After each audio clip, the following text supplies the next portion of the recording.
Hello and welcome to Group B of the round of 24 of this full of surprises ASL Season 19.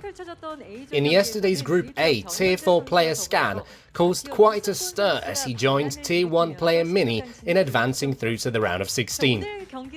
Let's meet our 3 Terrans and 1 Zerg ahead of today's group. Hi guys, welcome. Let's start with Tier 1 player Rush. I reckon you're aiming for a high placement this season. What's your mood like ahead of today's games? It'll be interesting seeing how it's been a while since we last played. I prepared diligently and I'm confident. Now, from the standpoint of your fans, I doubt they would be watching this with any sort of anxiety, given that since Season 10, whenever you played in the round of 24, you would always advance to the round of 16 in first place. This could perhaps be another 2 victory group for you. I bet that's how the fans are looking at this. Right, but the way I see it, this group is rather strong. There's fierce Terrans. There is this crazy dog of a player here too. It's a little scary. I will not let my pride get in the way and focus. A player who's making a rush, a guy who's been advancing in first place for so long, nervous. Let's talk to HyuN then. Hello. Hello. HyuN the Doberman returns to the ASL to become Cerberus. Your agitated reaction to the bracket has become somewhat of a talking point. How are you feeling ahead of the games? First of all, I thought we were friends with 910. So I was surprised looking at the groups. And he wouldn't even give me his address when I asked for it. Oh, a harsh turnout for you when it comes to the groups. Regardless, if you prepare fearsomely for just ZVT, I feel like you'll have a sufficiently good showing in this best of 1 round of 24. Whenever I played in the round of 24, I would always take down 1 player. Oh, scary. It was always a Terran, and today, too, it's 3 Terrans. But really good, really tough Terrans. I don't think it'll be easy. It's been a long time since you made it into the group selection. We've not seen HyuN in the group selection since Season 3. If you take that as motivation today and stay strong against these Terrans, it could turn out to be a meaningful day for your fans. Tell us how you prepared. I practiced as best I could. I think the first match will be the most important. The key point for HyuN will be how to take down Rush today. Let's talk to Royal. Hi. Hi. A group of 3 strong Terrans and an aggressive Zerg in HyuN. That is Group B. Where do you stand on this group? From my perspective, this is the toughest round of 24 group I've had to play in so far, because even though I would run into Protoss whenever I lacked confidence in that matchup, I have some holes in my TVT, and with 2 good Terrans, it will be demanding. If we look at how Rush and you have fared in the round of 24 in recent times, while Rush has been advancing in first place, last time you dropped the first game and had a hard time advancing to the round of 16. Nevertheless, I bet you are resolved to get 2 straight wins here today. Or dropping to the losers match, I would always run into tough opponents, and it instilled fear in me. I prepared diligently to break this streak of having to go through the decider match. I prepared really hard to try and get 2 straight wins to advance today. And in order to do so, you need to get through this player above all. Let's talk to Speed. This is your 3rd season in a row as you've become a rising sensation. Having now gotten acquainted with the main tournament sufficiently, how do you feel about today's games? For starters, I'm not really keen on playing TVT. I recently have confidence in TVP. I wanted to meet Protoss, so it's a bit of a shame, but I think this group is doable. a doable group, possible to advance. 3 players have just rated Group B as difficult, and in contrast, Speed says it's doable. In all honesty, you qualified very smoothly through day 1 of the qualifiers, but I heard you yourself said there was some danger there. What moment were you referring to? Nah, honestly, one guy just let me advance. Basically, there was no crisis.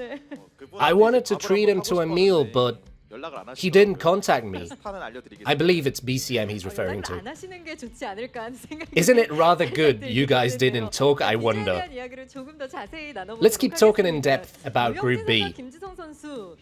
Rush and Royal, you guys were actually in the same round of 24 group last season, but did not end up playing each other, as Rush advanced with 2 straight wins and Royal through the decider match, which surely made some fans upset you didn't play, as this is a match that many would like to see, and there will be people hoping it comes to fruition today.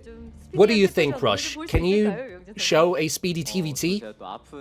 Oh, I have this painful memory. Oh, the painful memory of Season 14's grand final. It's still so vivid. Yes, it is. If we meet today, I'll have to get my revenge. What do you think, Royal? Is there a chance you'll play Rush today? I think we'll meet. And because of that good memory for me, I should win easily. I think Rush will be easier than Speed, perhaps. Oh? Rush is easier than Speed? Royal is taking the provocation to the next level. Let's turn to Speed. In the previous season in the round of 24, you took down 2 very storied players in Best and C to advance to the round of 16 in first place. Is there a player today you see as a mountain that you need to overcome in order to advance to the round of 16? I get the feeling that if I beat Royal, I should advance with 2 straight wins. Oh, right? Yeah, Royal is a little demanding. So neither HyuN nor Rush are as big a threat to you, Speed? Oh, no, that's not it. They all play well. It's just Royal's playstyle is demanding. That's what I'm scared about. I don't know what he'll do. Royal says he feels Speed is a bigger threat than Rush. What do you have to say to that? Oh, that got on my nerves. Oh, did it? Today I'm advancing with 2 straight wins. It's so not like you to get angry. Right. And it still got under your skin? Well, I'm a top tier player. It's hurtful. I'll have to win. Right. We'll have to wait and see how the 2 got under Rush's skin. HyuN likewise isn't someone to be overlooked. Not only did he beat TY in the first round of qualifiers this time, but he also beat Mong in the tournament proper Season 12 and Sharp in Season 15. All fierce Terrans. In today's matches as well, it would do well to look for this innate potential to come out, perhaps. I've come with sticking to one guy today on my mind. What do you mean by that? You advance together or go home together? It'll be nice if we advanced, but I just want to have some fun with this guy. Oh, I see. And who is the most demanding player for you here personally? In any case, it's the opening match against the top seed, that is Rush. That's a bit burdensome. And he has rage brewing inside him right now. Right. You are his first target to take it out on. I bet you can sense the danger. Let's close things out with your final words of resolution. Rush? I will do my best to advance to the round of 16 safely.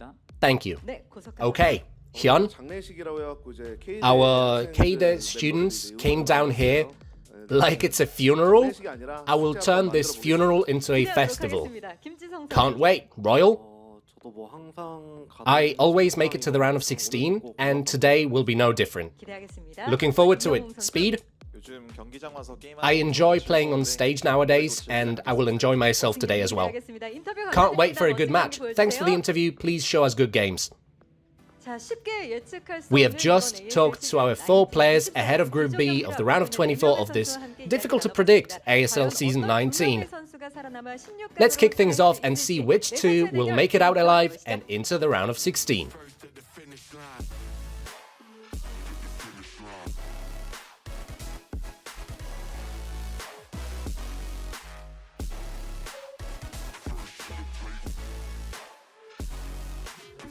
What is up, everybody? Welcome back to the ASL. This is Season 19, and we're going into Group B today. Group A kicked a lot of ass, so it's going to be tough to top, but it could happen, Tastosis. Yeah, and we have a lot of Terran players today, so we already know it's going to be a fantastic group. I think that HyuN is going to be in a little bit of trouble. Like, I love HyuN from the old StarCraft 2 days. Obviously, he's in very good shape. But these are three, like, Terran killers, man. This is a strong group. Yeah, this is the best of, I think we could say, the modern Terrans, the ones that are really changing the game. When Flash took a step away from StarCraft 1, Tastosis, you and I both are pretty confident that Light was going to kind of come in here and take the role of the leader of the Terrans. And obviously, he's played well in some of the seasons, but particularly with Royal and Rush, these guys have really overshadowed almost everybody. Yeah, it's kind of funny. Royal has that ASL championship that everyone's kind of looking for, but really it's Rush, in my opinion, who's been the strongest ASL Terran. This guy is like literally never not in the round of 8. So I think he's always like one of these favorites. He hasn't won yet, but looking good. And of course, speed is like, this guy plays more games than everyone else put together probably in this tournament. It's absolute insanity that this guy can hold like 6 of the top 10 ladder spots at once, play in every single tournament. He's in great shape. He has his own style. And he's really one of these big futures of Terran, I think. Yeah. You know, with speed also, you know, like you were saying, being so active. So, and I see him, I usually, when I watch streams, I watch from the Protoss player's perspective, you know, even if the player's just specking, like let's say a Terran versus Zerg, speed is always on. Yeah. Anytime, you know, when it's the evening time and I load up the Brood War games on Soup to watch, you know, who's playing who, he's always on.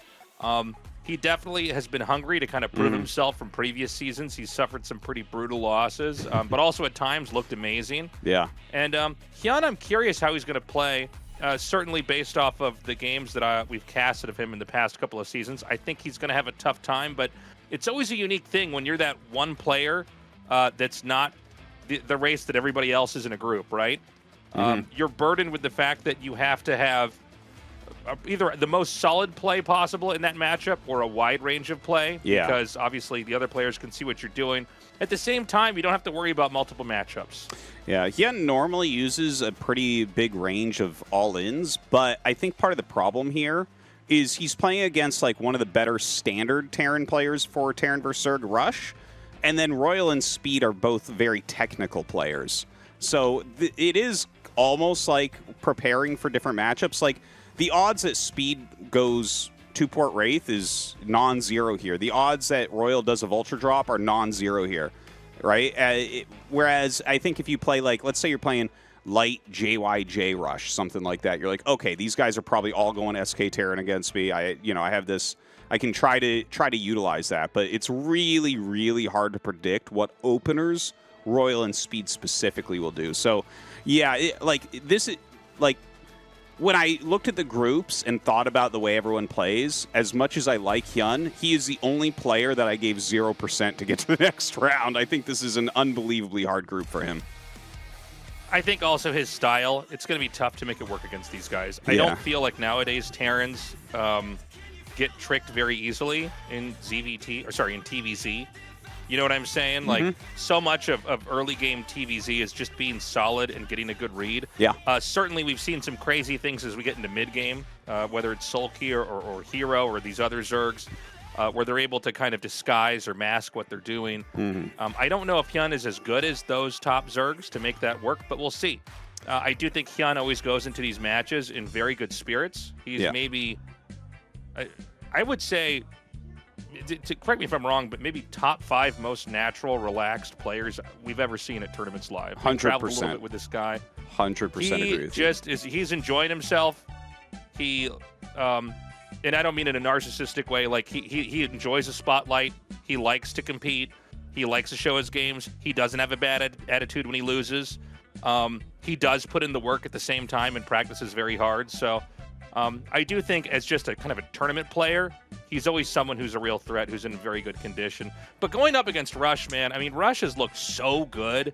And it's been so impressive to see him be so consistent. If he was just like 10, 15% better at performing in all the ASLs we've been casting lately, he would have won almost all of them. I know, yeah. It's really true. It's crazy. He's such a strong player.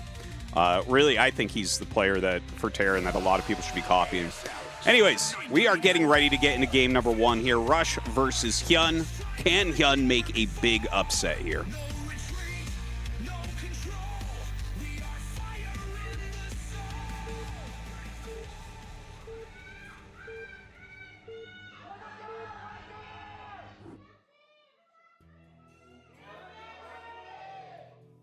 Okay, we've got, whoa, that totally messed up my brain when they changed the colors. It's going to be Rush in the bottom left. It's going to be HyuN in the top right. By the way, this season, for everything up to the finals, we know it is going to be at the Freak Up Studio. That is the Samsung Station Studio in Seoul. We've had seasons previously that have been in the Jamshil Studio. So I just want to make it clear to everybody. I think in the podcast episode we do for the Patreon, I mentioned it's probably in the Jamshil studio, which is near this studio, but it's a different studio. So sorry about that. This is the same studio where GSL, for almost all of its history, has been held. All right. Thank you much, guys in the audience. So yeah. I love that studio. Obviously, we've worked there so many countless times. But we've worked in that studio, this one here, more than any other studio at the time. It's right by the mall. So if you guys are coming out here, I know a lot of you have been coming by my Twitch stream and asking about coming down. Also, I've been linking to where to buy tickets in my bot, in my chat too. And I'll make a post on X that I'll pin that so you guys can find that as well. But this one's by Coex Mall, not by Lotte Tower, which is where the other studio where most of the games happen are. Yep. So, a few things. First off, Rush here is walling in. So this is already closing off some of the possibilities of early victories that HyuN could pick up. And also, just Eclipse in general. I think 3-player maps, I think, still have a little bit of a rock, paper, scissors dynamic, where, like, Protoss is advantage versus Terran, Terran is advantage versus Zerg. The Zerg versus Protoss, actually, I don't really feel that much about the 2-player maps. Maybe you could give me your thought on that. But, like, the problem with 3-player maps for Zerg is the 4th base can be really hard to get, and, like, a good Terran player should just be focusing on denying your 4th base for, like, 20 minutes, and then that's, like... I feel like that's how I see most Terran victories against Zerg on 3-player maps, and I think that's what should be happening, too. Yeah, I would say when it comes to maps with just 2 spawns in PvZ, I don't know if it, like, inherently is good for one race versus the other. Like, in a PvT, for instance, there's just a lot of cheeses you can do versus a Terran.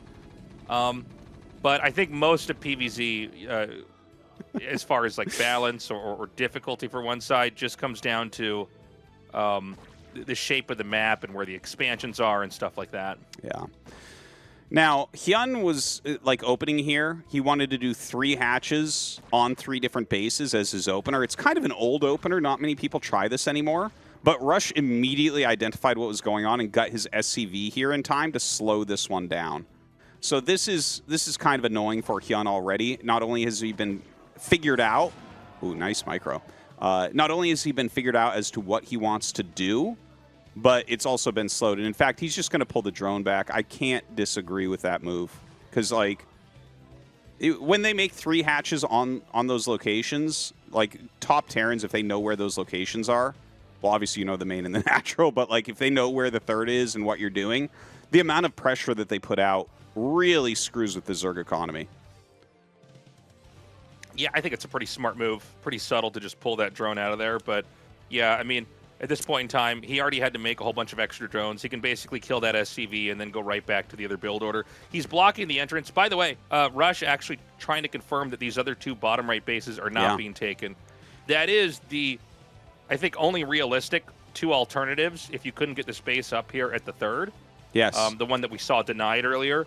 You can't really take what I guess we could call like almost a 12 o'clock, like 11 o'clock base from the Zerg side of the map or the very top left corner because it's too hard to defend. Zerg really need a base with like one ramp, one point of entry. It can be a big, oh, that's too bad. That SCV actually got right through there. Guess that was a misplaced drone.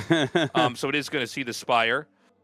But yeah, you want to have just some small bottleneck area where you can control entry. And if you have any kind of flat open area like that, it's going to be rough. Rush actually comes out here and snipes this Overlord. Dude, he's playing kind of an like unusual moment to see an Overlord sniped. Yes, it really is. Like his Marine movement and his SCV scouting has been impeccable. He's looking for anywhere that he might have hidden a base. I was actually gonna say, with the amount of Marines he has walking around and the amount of vision HyuN had, like there was a possibility that HyuN would have made Lings to stop this.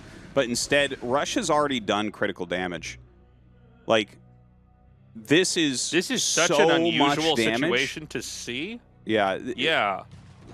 It's hard to overstate how bad a position this is for HyuN. Like, he was blocked on his third. His mutas will now be late. He's lost drones. He's losing a ton of mining time. A bunker is about to go up. Like, I would be 100% confident in beating HyuN from this position, and I am not an ASL level player. Like, this is... Most Zergs would have already left this game. Yeah, I mean, I think he's just going to stay in it for a little bit longer because it's his only shot. It was an unusual set of movements early on by Terran. You know, this started out with a denied third, and then basically a combing of the bottom right to try to figure out, is there anything else over here? Oh my god, perfect targeting on the weaker drone. That's really hard to do. Yeah, and then he sniped the Overlord. There was no sunken colony, and he kind of just ran in, wedged an almost complete bunker behind the minerals. And, I mean, Zerg is so behind. It's hard to emphasize how bad this is. Keep in mind that generally, if it's a very normal ZVT, the moment the Zerg will get an opportunity to do damage and take their turn, so to speak, is they'll have Mutalisks that can come in and hit the Terran. The Mutas have already been delayed. They're not going to do much, if anything at all, because gas mining was denied, drones were killed, mineral mining was denied. So, I mean, Rush is just going to be in a continuous state of getting stronger and stronger and stronger. There's no third base, although we do see a drone being sent out on the map. This just could not be worse right now for HyuN. Yeah, I think that, like, and that's such beautiful turret placement. My God. Just everything is mapped out so well here for Rush. The fact that he's going like 4 Raxes, he's going to get his +1 going. His range, I'm sure, is already on the way, if not finishing.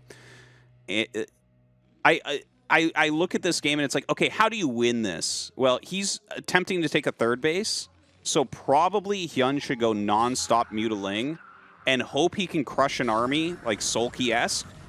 And then, I don't know, like, jump on an area and get rid of the turrets. You know, like, if he can dominate the natural or the barracks, that feels to me like the only opportunity here. Because Rush is going to have so many Marines and medics, he's going to force, like, 4 Sunkens at the natural and 3 in the third. And, like, the drones are late here for HyuN based on what he lost early on. Like, everything is in this terrible spot, and HyuN has to take some pretty big risks to try to come back. Yeah, it's looking really dire. No defenses back at home for the Zerg. Not that he needs it right away, but a push is inevitably going to reach either his natural or his third. The Marine count is still high enough. I don't know that the Zerg can engage. He doesn't have enough Lings on the ground that you can kind of combo those and force distribute damage, you know, from the Marines unless they target. So, you know, HyuN's airing with caution. The next batch of Marines is going to merge with the main one, which is going to be a real threat to push out on the map. Again, without Lings on the ground, you can't counterattack into the natural and try to kill turrets. One of the ways that Zerg will try to recover is, let's say they run a dozen Zerglings in as the Terran pushes, you know, halfway across the map. You could kill off the turrets in the main, then the Mutas can come in and start to do damage, and that might force everything back. That just can't happen right now. Yeah, there's not like a lot of different ways. You're definitely right about that. He does have some Speedlings coming down the middle lane there. or I guess I don't know, lane 2, whatever we call this on Eclipse. But you know, he's made a lot of units. He's trying to reduce this, but you can see like the trades are good enough for Rush here, which is the problem. Yeah, and he's not. Rush is not overextending. He knows he basically just has to sit back here. The Zerg has to try to buy time. Amuda got clipped off there in the last retreat. The turret placement, by the way, has been great. It's kind of a tight position here. There's a lot of vacant area in the top part of the main, but he's pretty buttoned up. There's no hanging turret or loose portion of the defenses that can really come in here and be punished. Like you can see, he's going to hit that turret there, but there's so many turrets layered behind this that you're never really getting access easily to the SCVs. Those turrets can always be remade. Not even targeting here, just stimming it and kind of running in. But HyuN, he's actually made a lot over here, so he might do exactly what you were saying earlier, Tastosis, and maybe just try to strong-arm the Medic Marine army here with Mass Ling Muta as the Terran moves out. It's really one of your only chances in a game like this. Like, you have to be able to just crush the Terran army at least once or twice to come back. The thing is, Rush is just buttoned up so tight. His macro is so solid, and he already has like his starports done. So vessels are going to be on the way. If he doesn't move until Irradiate, HyuN has no chance. Like, HyuN needs him to come out, and HyuN needs to kill this army before Irradiate is ready. I will say I think HyuN's playing this right, despite how bad this game has gone. Like, post the Marine rush that got behind the minerals, this is probably as good as you could play right now here for HyuN. Yeah. He's going to try to run in. Now, the Marines are out. They can't get back into the natural. The vessels are being scooted back. Doesn't appear that Irradiate is available. The targeting is pretty good. HyuN's doing a good job here. Every Muta is in the red. The Marines can't quite get in the bunker. Doesn't matter. There's just too much behind this. Yeah. Oh, look at this one Marine. Very annoying. He has more Lings coming out, but now he's playing like 0/0 upgrades against +1, Irradiate, Marine Medic. Heavy macro here. Yeah, like if he could delay a little bit longer and get lurkers out, you know, well, the problem again is just there's going to be a lot of vessels, so he's just going to be playing from behind. Now, this is a nice try from HyuN, but as you can see, his upgrades just do not back it up enough here. Yeah, and just to be crystal clear here for the audience, this can be a bit misleading because it looks like, well, isn't HyuN trading and Rush hasn't gotten out? Rush has been upgrading this whole time and developing. We just saw the first Hydralisks in the game a few screenshots ago, a few seconds ago there. We don't have lurkers yet. We're on the Terran side. We have double vessels coming out. So Irradiates are going to accumulate over time. We're going to get the next wave of Terran upgrades, which means that HyuN is going to be much weaker. He's going to go into a Queen's Nest, which is also, in a game like this, an indicator he's not going to get a fourth base. Probably not going to try. Probably going to tech right into Hive. I don't know if Guardians... I guess it doesn't make any sense to go Guardians if they have this many vessels. He's going to try to get a Defiler then. Yeah, the only way to come back in this type of game with the amount of vessels already out, if he can somehow block the attacks from killing him and get into mass plague grinding with Hydra Lurker... But you can see, like, he's got a bunch of Hydras out here, but he, like, doesn't even have Lurkers upgrading yet. So he just has no time to do this. These Hydras just will not stand up against the Marine Medic. Okay, another dive in here. The Muta count's gotten so low, we're literally seeing Irradiates on one Mutalisk. No Lurkers here, which means there's no real power, no real tech to try to fight this. Marines with Medics are always going to beat this, unless there's, like, the most perfect surround. But with the upgrades that we have here for the Terran, it just doesn't matter. So HyuN is going to tap out. GG, Rush wins, based solely on that big attack that did so much damage, and then navigating that ship all the way through that match to the end, playing a conservative game after he had the lead. It's too bad. HyuN had a really reasonable idea of taking 3 bases right away, but I would say that Rush played as near a flawless game as you can really get in Terran vs. Zerg. His Marine movement, even looking at those bottom right bases, was immaculate. HyuN made the mistake of having an Overlord out of position. He got supply blocked with only 4 Lings against 6 Marines, and it just snowballed from there. He spiraled out of control. A very tough game number 1 there for HyuN, but Rush looking completely dialed in. Rush, very assertive on the map, got out there, and ultimately came in there with that push. kind of hitting in a moment. You can see HyuN was completely caught with his pants down. And the rest of the game was extremely difficult from that point on. So HyuN is going to go to the losers match. Rush will be waiting for the winner of this upcoming match in the winners match, which is going to be a TVT. This is going to be Speed versus Royal. It's going to be exciting. And I think we're going to be going to that in just a second, guys. So stay tuned. We will be right back.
ASL Season19 24강 Welcome back, everybody. Fun game there from Rush versus HyuN. The movement from Rush was interesting early on, actually getting that Overlord, confirming, well, denying the first third base, and then double confirming that there wasn't an extra, or sorry, a hidden third base in one of the two bottom right spots.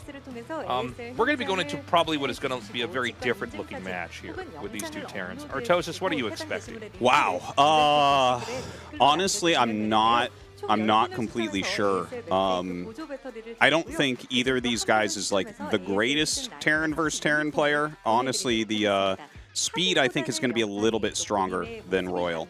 And that's not to say anything negative about their Terran versus Terran, but we're in this funny world, right, where everyone's kind of like a streamer, and people do like spawn matches where people are like, oh, I want to see you play Bisu or whatever, right? And they put up like 20 bucks or whatever, and then they play each other.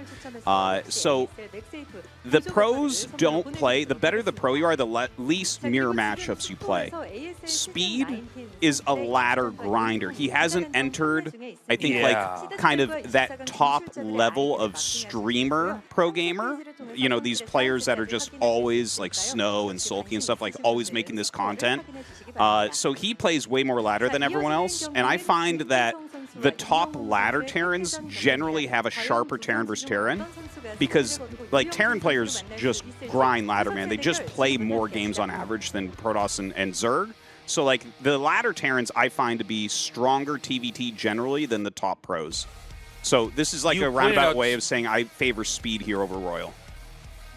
You pointed out something I think is really important to explain to people, because I think most of our audience isn't watching nightly spawn bong matches, or even necessarily on the Soup KR website kind of watching matches. I mean, some are obviously, but the ecosystem in StarCraft 1, and one of the reasons why it's so healthy right now compared to StarCraft 2, unintentionally, is because it was a sort of decentralized, as far as the publisher is concerned, esport, right? So they had all this infrastructure and set up before Blizzard came in and started to run everything. But because a lot of these players weren't on an international circuit for, a circuit for StarCraft 2 as an example, they were streaming. And a lot of the people that started streaming really early got massive streams. So the streaming ecosystem, especially, you know, post remastered launch, is massive. StarCraft 1 right now is the most watched game on Soup, which is crazy when you consider how big League of Legends is out here. It's massive. And all these people sent up, they basically donate money to have matches. So that's what everybody's watching every night if it's not a major tournament like ASL. So most people, when they donate for a match, they don't donate for a TVT, they donate for a TVZ or TVP, right? So that's getting back to the point of what Tastosis was saying, is that if you're laddering more like Speed is and doing less matches in Spawn Bong, you're more likely to be a better TVT player. Yes.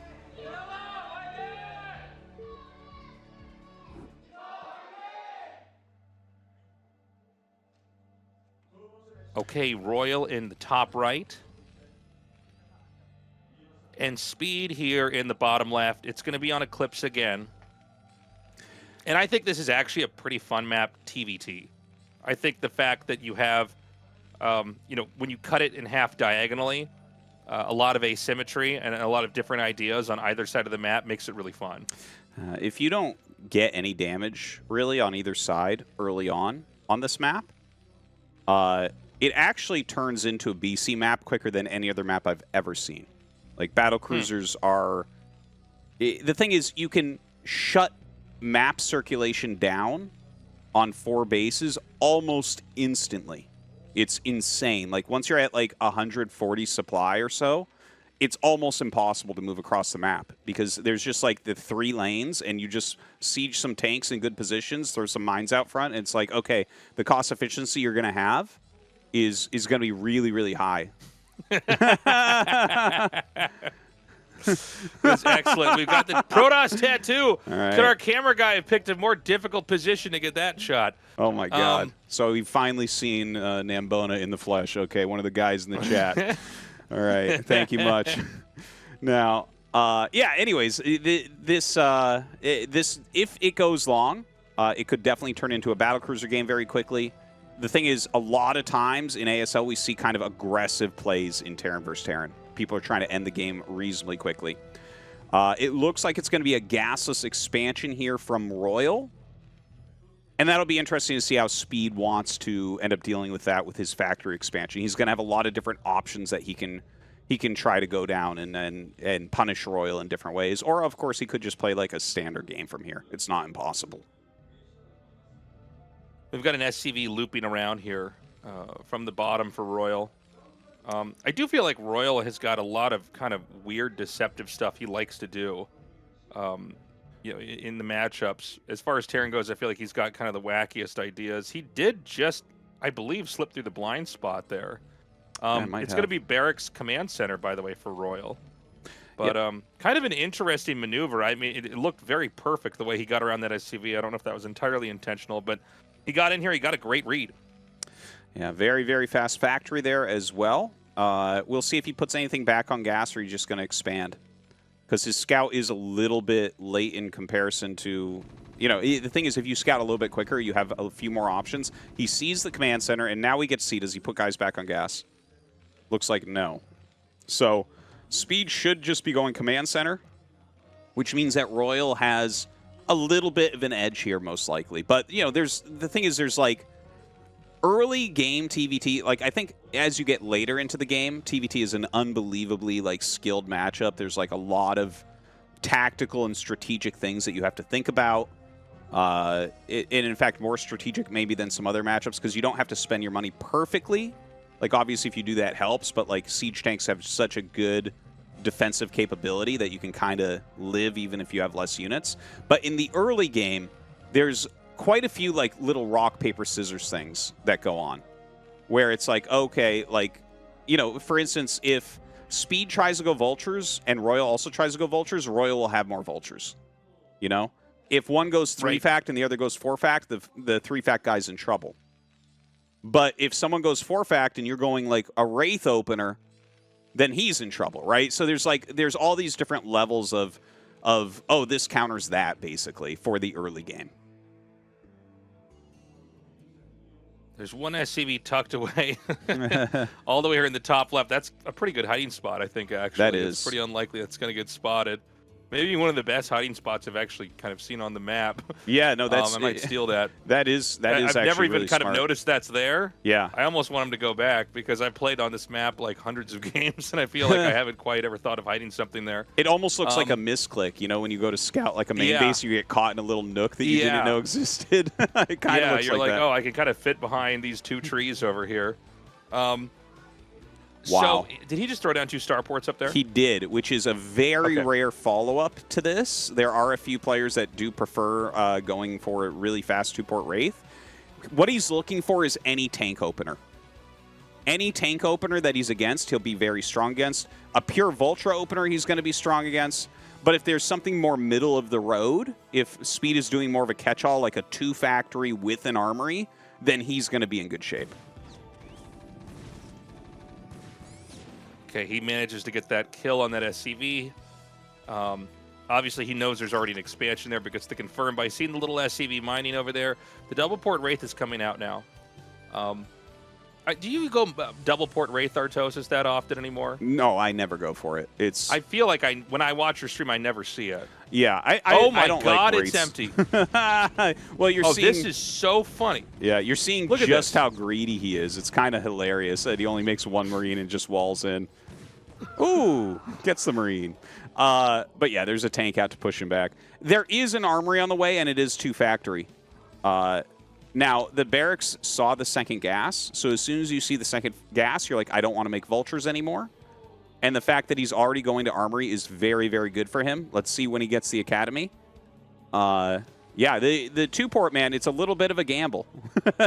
You know, if your opponent has good anti-Wraith tech, it's like your army is just going to be smaller and weaker. Yeah, Wraiths are just about the weakest fighters, pound for pound, in the game. For air to ground, at least. Air to air, they're actually also pretty weak if they can take damage. There's a reason why they were given Cloak. But, you know, the issue with it is that, like, yeah, once they have the defenses up, once they can fight your Wraiths and kind of cover everything, the Wraiths really don't do a whole lot. It's hard to get stuff done. Mm-hmm. He'll definitely gain, like, a decent SCV advantage here because he's killing several SCVs, plus you have to invest in Comsat early on, plus Royal did a very greedy build. So there's no question his economy is a bit ahead, but there's, like, plenty of things going on for Speed right now. He's getting his factory upgrades very quickly. He's got mines in the front. He's going to have a very good idea of what's happening here, too. Like, you see the factory explosion. He'll want to check on, like, okay, are more Wraiths being made? But this is generally what you see is, like, Wraiths will be the opener, and then the Wraith player should go into, like, 4 or 5 factories very quickly.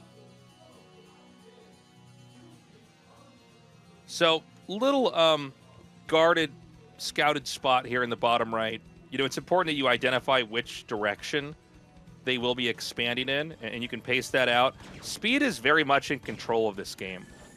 You know, the fact that he's got mines, in the bottom right. He's taking his expansion at his own natural third. He's got mines and vultures ready at the 2 top spots. It's going to be up to Royal with the tech that he's got to try to fight through this. Now, he's switched back into 2 factory tanks. He's getting more upgrades here as well. He's continuing to make wraiths. He doesn't want to give up on that tech he developed into. But right now, Speed has more of this stability. He's gotten, I think, a decent amount more tanks out, and he's certainly comboed with the Goliaths, can basically take a fight. Royal going to move out right now. Keep in mind, the further he moves out, the further away he's going to be from trying to reclaim that third base. So I think Speed might want to come in here and basically draw a line in the sand. You know, I got to say, like, I think that Royal, as far as, like, the mind games of what he's doing, it's really, really, really strong. He's even got a dropship set up now. Now, luckily for Speed, he's going to fly over some of Speed's stuff over here.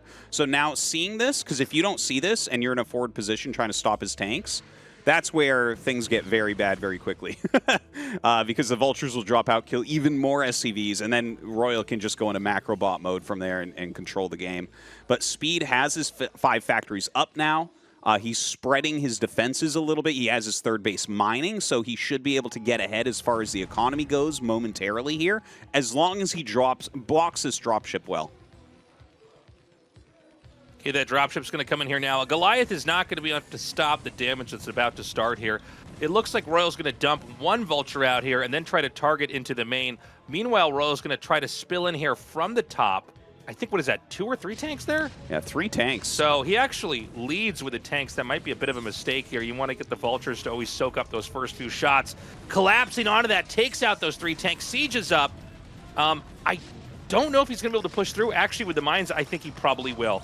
So he wipes that out now. This exposes the third. Royal cuts through here with these vultures. Goliath can fight back, but not before a lot of these SCVs are going to be killed off. Yeah, definitely some good damage here so far. He does get the vultures in. I don't know how much damage was done in the main base. It seems like not too much, but definitely Royal still should be leading here as far as SCVs go. A bunch of vultures come out, and Speed will be able to break this. So that was the very strong thing that Royal was building up to. He, like, didn't make a command center to be able to set that set of moves up. Okay, he kind of dictated the tech with the 2-port Wraith, only 2 Wraiths, into the 4 factories with a dropship, got the vulture drop off, and pushed at the same time. Oh, wait, no, he does have a 3rd command center. So that's actually really good, because I'm like, that is bordering on all in at that point. But the attack he did it do enough? No, I would agree. I don't think it did that much. I actually was impressed, you know, Speed fighting back where he did this body block on one of the tanks and trapped it and killed it off with the vultures. Pretty rare sight to see. Speed's going to dive in over here. Was there? Yeah, there were SCVs transferred up. So I think this actually was maybe a bad move here. But, you know, he did kill some SCVs. I wonder if those vultures could have been used better in a push. I feel like the vultures might have cost more than the SCVs themselves. But then again, I guess with Speed being up a base, it's probably fine. Yeah, the vultures are pretty tradable. You got to make sure you have enough that you're not just going to die to a counter push. But if you lay the mines and then you can trade them for SCVs, a lot of times that's good. But yeah, you do have to be careful not to like throw away too many. Now, the map is starting to get cut in half a little bit. Science facility on the way, very good to see. It looks like the tech is going back into Wraiths here for Royal, which is kind of interesting.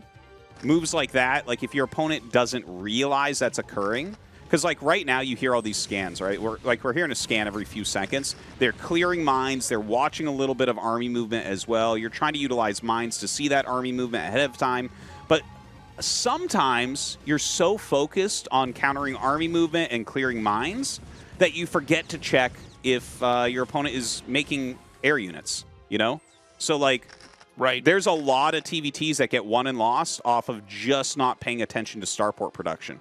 You know, if you have, like, 1 to 2 Goliaths and 8 Wraiths fly in, you're probably dead. Yeah, it's funny. Like, in a perfect world, you wouldn't have Goliaths because you could just focus on the ground and pound, right? Yeah. The same thing for your PVT, right? You just, the vultures and tanks are just stronger on the ground than, you know, tanks and Goliaths. But once a couple of Wraiths come in there, then you're in trouble. So you got to make sure you have the right balance, and that's why, you were saying, Tastosis, it's so important that you're aware of production from starports. Meanwhile, by the way, another big run-in over here with these vultures, doing a lot of damage to these SCVs. I don't know if he quite blocked the ramp. He does a little bit, which means a couple more SCVs are going to be shot down before he can come back in here and resume mining. Very nicely done here by Speed, who, by the way, has now grown further north into his side of the map. I really like Speed's overall approach in this game. And honestly, I really like Royal's overall approach. I think Royal has had some really good ideas in this game, and Speed blocked them, but they definitely could have worked. But this is actually, it's funny, like, Speed plays so much. I cast him a lot. I've actually played against Speed so many times, Tasteless. As of right now, maybe 0-40 against him. But, like, this is how he plays TVT. Like, he sacks a lot of vultures for SCVs. He keeps good zoning. But this is a big attack coming in from Royal. Now, the Cloaked Wraith's going to come over as well. Speed needs to get a bunch of tanks up here. He needs, like, 7 tanks. Oh, look. All right. Well, I guess he's fine. Seems like he's got just the right amount. Yeah. It's pretty tough in TVT to push up in that area with the amount of tanks that he's got there.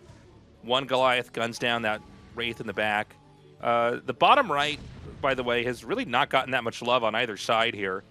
But so far, Royal has basically failed to push in and do much damage. Oh my god! Beautiful run in here to get this Valkyrie, which just happens to be not rallied over any turret or of anything of safety. And seeing that there was accumulation of Valkyries that early on kind of shuts down Speed's plans to counter the Wraiths. Yeah, that sucks to lose your first Valk, man. That's painful. You definitely... pro Terrans just love Valkyries as soon as they see Wraiths. It's so funny. It's kind of like a running joke in my casts about that because they're just, it's like there'll be 2 Wraiths and they make 2 Valkyries. And I mean, it counters it really hard. Look at this, another dive in with the Vultures. He has killed so many SCVs this game, but Royal still has like pretty good infrastructure. The fact that he has 2 armories going with that science facility, he still has a few Wraiths. He has 4 command centers, so he can replace his SCVs pretty quickly. You can see 2 add-ons. He just scanned there, 2 add-ons. So it could switch into dropships. I don't think dropships are that good on this map. Honestly, if this goes much longer in this state, someone might want to go battlecruiser like I was talking about before. Yeah, I mean, it does feel like there's no soft spot to push on where you can get much damage done. Especially at TVT, you're basically reduced down to the 3 lanes through the middle up to the top, as well as, I guess, that extra one in the bottom right. But yeah, there's just not a whole lot of free roaming area here. So once you see something coming, you can kind of run up and block it off and force them down another avenue. This is a map where if you cut it in half diagonally opposite of the spawns, so, you had each person's territory, it's impossible to have even bases. That base at the top left has to go to somebody. So even if they both manage to share the bottom right, which is actually pretty hard to do TVT, usually whoever gets the first one can take the other one. A lot of times they'll expand onto the other side, just so that they can secure the one that's behind that. But yeah, that's another way that this game can be propelled to an end. And dude, Speed with these Vultures. I mean, I think Royal might be able to break this position, but there's going to be a lot of dead workers over here. Royal's at 128 supply to Speed at 166. Yeah, but Royal is putting on a decent attack over here. Unfortunately for him, a couple Wraiths come up, and doesn't seem like he has any anti-air in the area. There are a couple Wraiths back over across the map. Speed just needs to hold this base. If he can regain this base, he's going to be in still very decent shape in the game. But if you do end up losing a base, like if Royal took over that high ground there, this game will get out of control for Speed super quickly. Okay, so I think Speed might have enough to crush these tanks. I think so. There's not a whole lot that's in front. Yeah, I mean, we do see some tanks kind of tripping over each other, but the amount is just overwhelming. Is there a counterpunch available here? I don't know if there's tanks. I know there's, oh no, there's mines, but some tanks. Although I feel like Royal's kind of running past the area he might want to try to defend up here. Maybe in a scramble to try to control the top left. He's going to end up letting these Vultures spill in. Well, I think Royal has enough to hold on as well. They've dealt a lot of damage back and forth to each other, especially the SCVs of Royal have taken a real big beating in this game. And, the thing is, they're like getting to this state where they should be stabilizing pretty well. By the way, a little bit of a shout out here to Speed spending like every ounce of gas This shows you just how strong he is right now. Terran versus Terran, when you have 4 gases, you would be shocked, Tasteless, how hard it can be to spend all your gas. I mean, look, Royal's been sitting here on 700 to 800 gas for most of the game, and you can see he's kind of transitioning into more of a Goliath siege tank. He probably has his starports going now. You know, maybe he's making some drop ships. But yeah, if you can hit that transition from Mr. Vulture spam, I'm doing damage everywhere, to, oh my god, I spent all my gas, I have so many tanks, I'll never die, then you're going to be in good shape. He's going to slip it again. 3 more Vultures here. You can see that the SCV numbers are thinner at all of these bases. It's been tough for Royal to kind of keep up. Like, Speed just has a lot more muscle out on the map. We're finally seeing the map get divvied up. It looks like Speed is going to get both the bottom right expansion on his side, and he currently has infrastructure being developed here in the top left. Big surround over here on the main platform for Speed's side of the map. I got to say, it just feels like Speed is everywhere right now. He's just able to be so on top of everything he needs to do. The only thing I wish he would do is he'd rebuild that refinery that burned down we saw earlier. I think he doesn't even realize that occurred. You know, sometimes you miss something like that because it burns down. You think it's fine, but it's just barely in the burning. And, you know, he'll probably eventually, yeah, he just started it again. He was probably looking at it and be like, wait a minute, I can't afford what I want or something. But both of them are taking bases here on the bottom side. The thing is, Speed has so much macro going on. And Royal, despite losing that many SCVs, like, he was trying to get counter damage by attacking, whereas Speed has gotten all his damage by harassing. So it's a big difference. Okay. Oh, my God. This is big. This is really big, and it was scanned. He's going to try to pick up. This will change the course of this game. Is he going to go for the main? That would be the most logical place, but there's already stuff there. Can he try to drop in the third, maybe? Third base is the place to go right now. When you get scanned, you can't any longer go to the main base because that's where everyone goes to defend. See, yeah, this is not going to work for Royal, I don't think. Yeah, that was something I learned a lot of from hearing Flash say on the stream, is that you got it. Once you're scanned, you have to just change your plan again. Yes. Even if you get scanned 10 times, change your plan 10 times. You can never be scanned. And then, because they know where you're going to go most of the time. You know, there's usually a big picture idea of what would be best to drop. So you have to kind of shuffle that over and over. So he basically dove in there, got shut down, now has way less of the map. Like a game of Go, he's slowly getting surrounded here. The only place that is left to expand to that's not under anybody's explicit control is going to be the bottom right base on Royal's side of the map, but it looks like Speed has a lot more stuff down there. Tasteless, I'm inspired by this game. Like, I already knew that Speed was unbelievably strong, but like this is also the difference between pro gamer TVT and top ladder player TVT. And obviously Speed is both, and Royal, when he plays ladder, can get to the top. That's not what I'm saying, but like, you can tell that Speed plays a lot of Terran versus Terran because he's played like such a stable, intelligent game, whereas like what Royal has gone for in this game is like pro gamer moves, where he's like, I'm better than you, and then he wins, whereas Speed is like, I will grind you out because I totally get what's going on here. Yeah, a lot of patient, calculated moves that have let Speed take the lead here. His harass is unbelievable. The amount of times he's gotten vultures in, I've never seen this much harassment in a long TVT. We saw +3 attack finish on Royal's tanks when he tried to push down here, but I think that the underwhelming numbers are going to be the issue.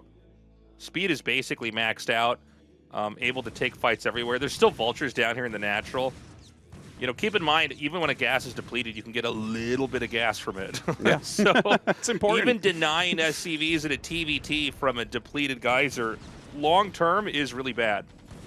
100%. Like, that gas, you know, the maps, this is the one matchup where maps actually get mined out sometimes. You know, and those depleted geysers are important as hell.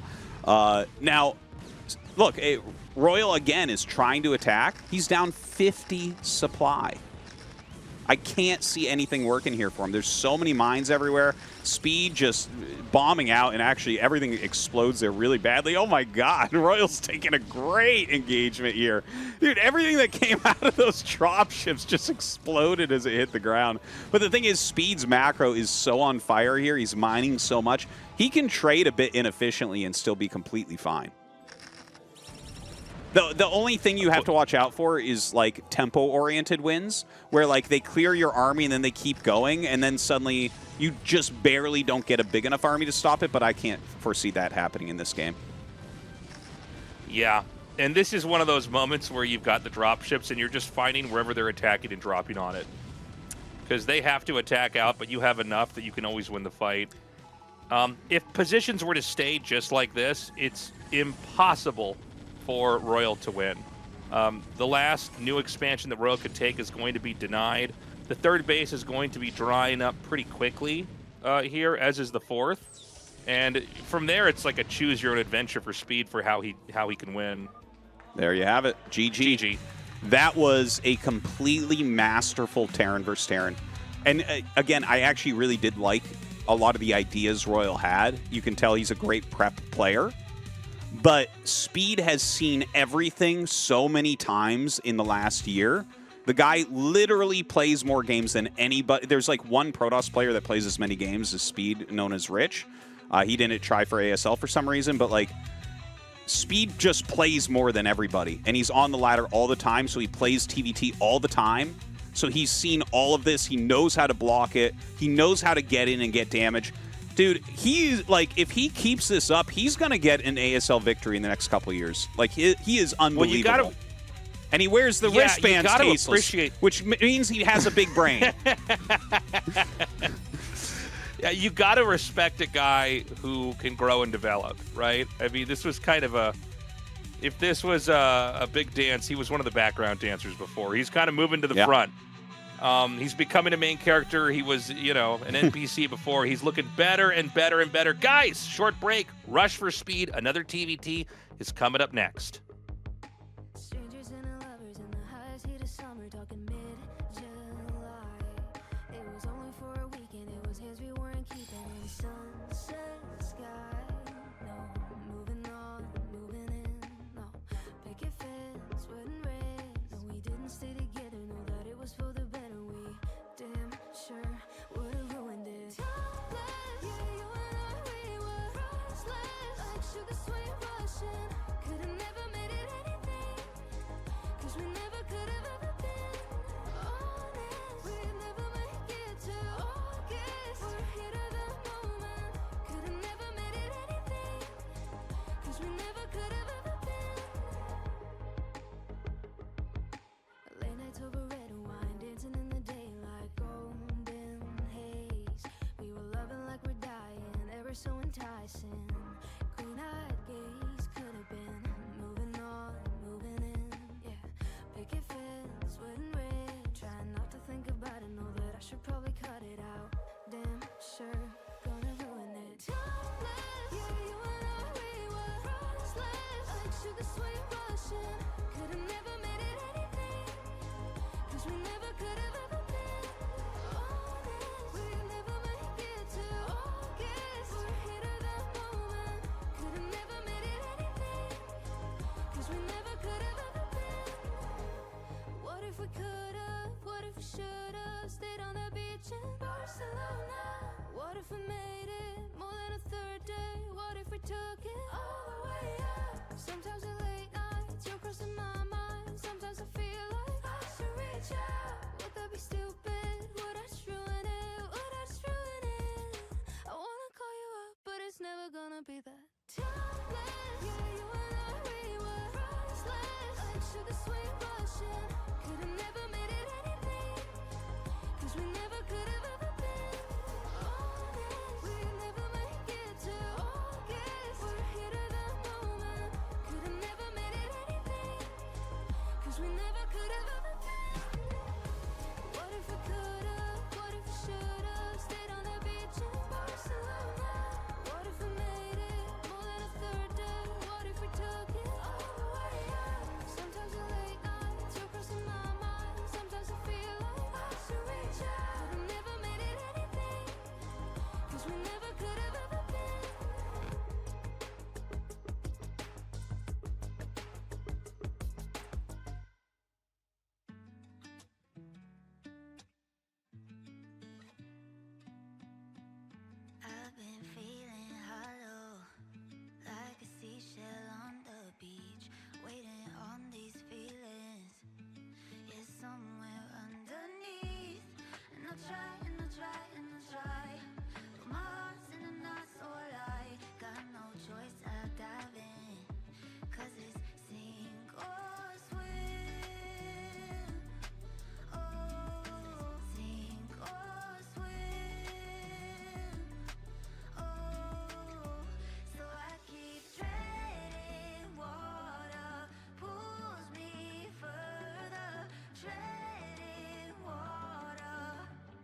sun hit my skin.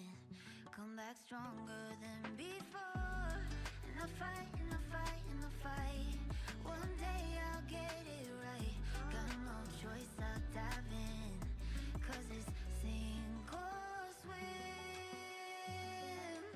Oh, so I keep treading water. Pulls me further.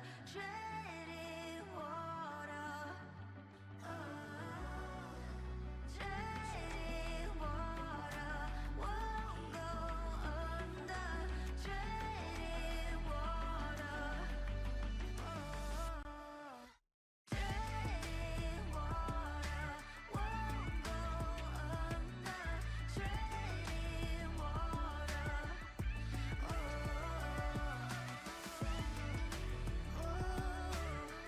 I keep treading water.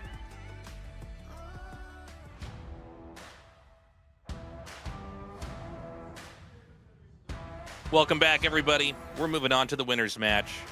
I gotta say, I didn't really think that Speed was going to look as strong as he was. Maybe I'm a little bit less of a student of TVT and less of a, I guess I don't pay, obviously, like Artosis, compared to Artosis, pay as much attention to it. But I thought if we had a Rush Speed match, it would just be such an obvious choice to pick Rush. But Speed looks really good back there, like really strong. Yeah.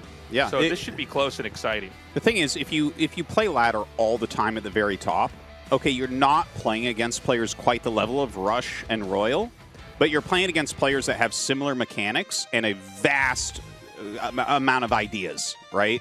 So he just plays so much more Terran versus Terran than these guys. He knows what to expect in these different situations. I'm favoring him here, man. I think that game was unbelievable against Rush. And now we're going to go into Metropolis, a very different type of map here against Rush.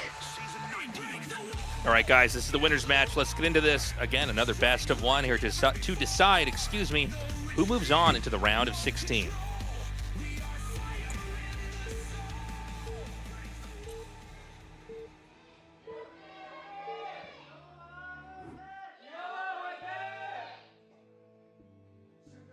All right, Rush here in the top right.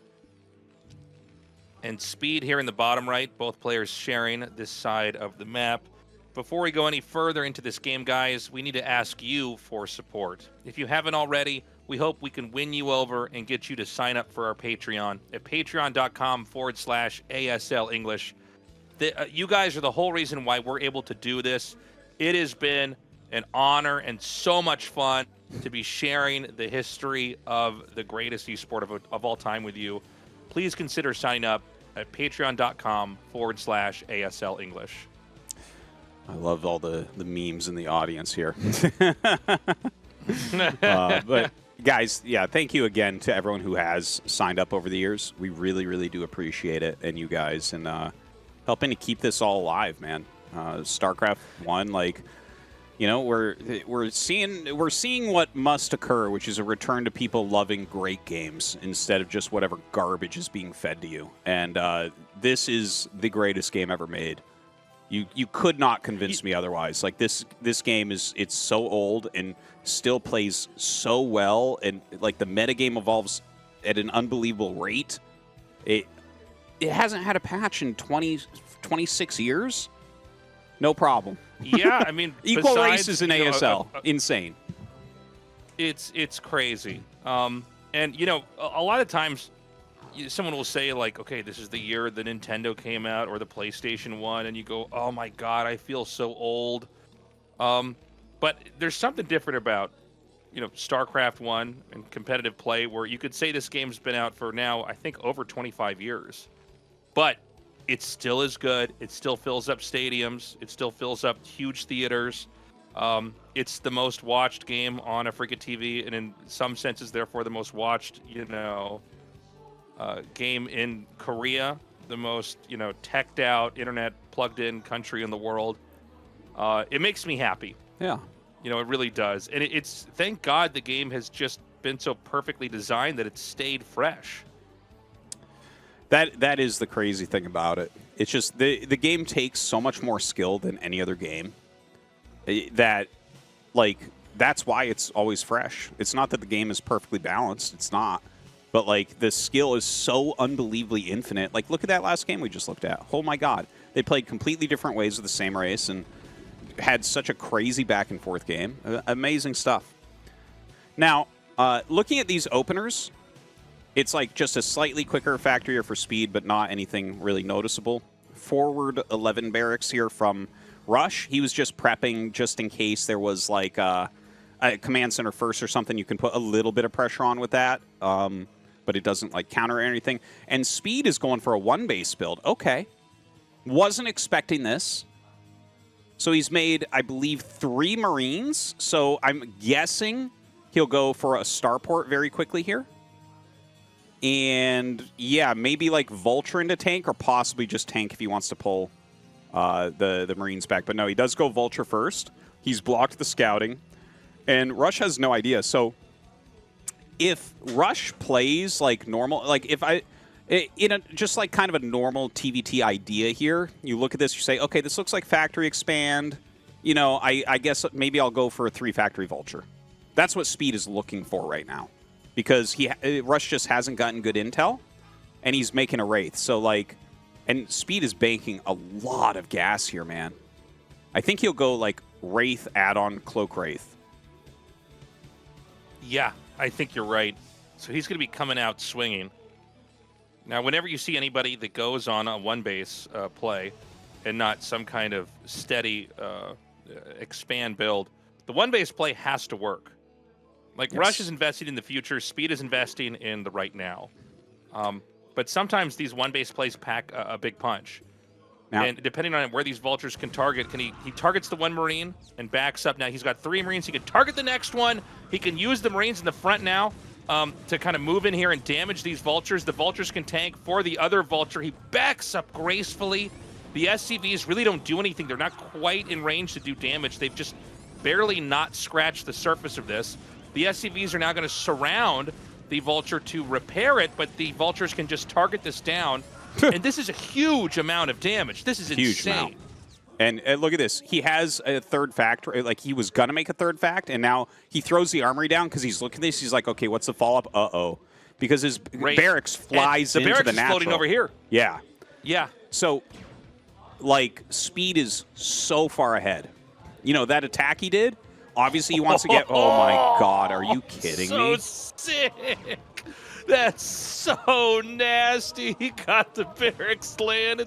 It blocks in one of the SCVs. He's doing damage with the Vulture on the outside. He's going to come in and pin the isolated SCV with the kill. Dude. He's made a Marine that's blocked in here so the SCVs can't hit it. Oh, my God. It's absurd how far ahead Speed is getting right now. You know, he's making some siege tanks at home. He is getting that add-on after 2 Wraiths now. I think that was a very good adjustment. And Speed can make his command center. Yeah, he just started his command center as main base. That's the only thing that Rush has going for him, is he has a second command center, so he can recover some of the SCVs lost. But I don't think you can ever catch up in a game like this against Speed. No, I don't think so. I mean, this is just piling up. Rush is looking extremely demoralized right now. You could see Speed was attempting to get a block with the barracks again, decides to pick up and pull away now. There's 2 more Vultures coming up on the map, but there's 3 to defend down at the entrance. He has like 13 he's sending SCVs. The tank out. Cloak is coming. 13 or 14 SCVs right now. And now he attacks the 2 tanks. Oh my God, this is hilarious. The tanks are incredibly strong here. I mean, the Vultures almost don't do damage to them.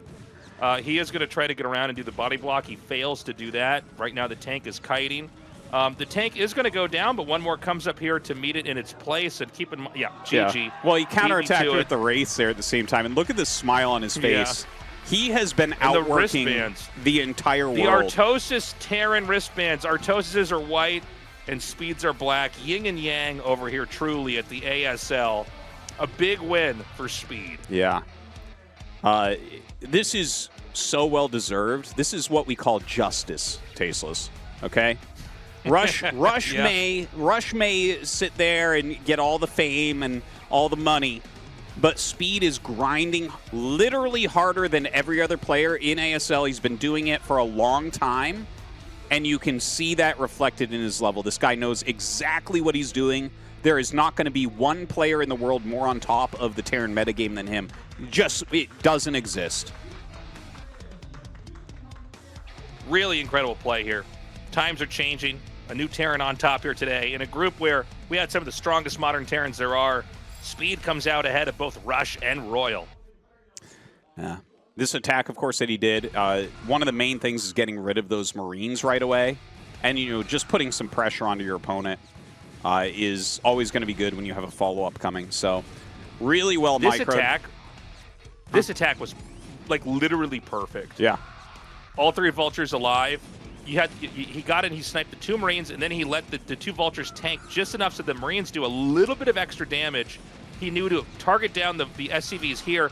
And look, when the fight's done, okay, there's two Vultures, he drives it away, but so many workers have been killed, and now the Wraith goes to town on the SCVs. The damage just continues to accumulate. It's just a series of proper moves for Speed to come through and shut this game down. And I loved, most of all, is this Banner Barracks. Somehow this was perfectly timed out. Look at this. Yeah.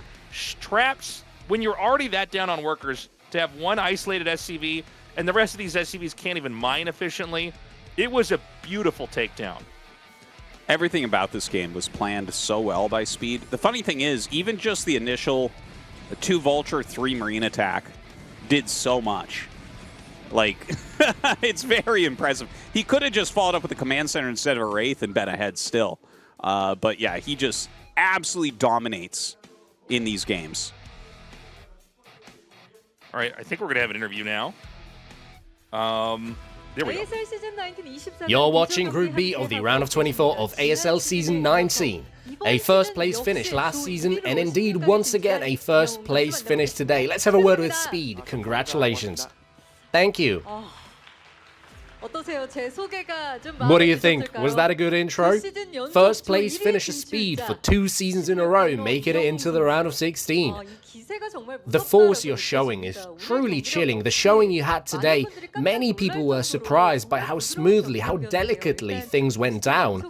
Let's first hear how you're feeling making the round of 16 for 2 seasons in a row with this performance of yours. I'm in really good spirits, first of all. I got through a bottleneck at one point, and from then, the games have been going well. To be honest, I did not expect I would take first place today. I kept thinking, I can advance, I can advance. Things went better than during practice, and I ended up winning. 2 heavyweight Terrans who both have made it into the finals of the league, and you took them down to move on. This phrase you used, you pushed through a bottleneck and now it's all clear, really hits home. Was it the Vulture that helped you overcome this obstacle? Your Vulture usage shined through in today's games, like in the game against Royal where he went for a 2-port opening, the builds diverted as you went for a 3-fact. It was very apparent how you used Vultures from the early game through to the late game. It was inspiring to see you endlessly pressure and kill SCVs. How good do you think this reliance on Vultures is in TVT? I think that once you get your factories up and going, it's good to include that. I've played like that a lot. But it can have its drawbacks. There's strengths and weaknesses. Today, it was a strong point. Conversely, in the game against Rush, you went for a quick starport. You were drawing benefits from both Vultures and Wraiths to get the victory. Taking both of those games into account, the feeling I got was you prepared perfectly for this. Am I right? Maybe about 90%? Did you feel the games went the way you had practiced? They went better than what I had practiced. Oh, so perfectly acclimated to the stage environment and sort of punching through a barrier. You must feel yourself that ending in the round of 16 would be a shame. Are you prepared with a higher placement in mind? This time, not the round of 16, but the round of 8. I want to play a best of 5. I will have to practice a lot. A lot of people will be cheering and watching your games, curious as to what personality you'll show this season. Any words for the fans and your colleagues? I want to thank my wife for helping me to play well, for helping me practice Light, Lita, Ample, and Beast. Thank you. And thank you to the fans for your support. Once again, congratulations on making the round of 16. Thank you for the interview. Thank you. And there you have Speed, making it through to the round of 16 2 seasons in a row. Who will grab the remaining round of 16 spot? We will take a short break and return for the losers match.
Hey everybody, we're back, and we're going to go to a TVZ again here. No more TVTs, at least for now.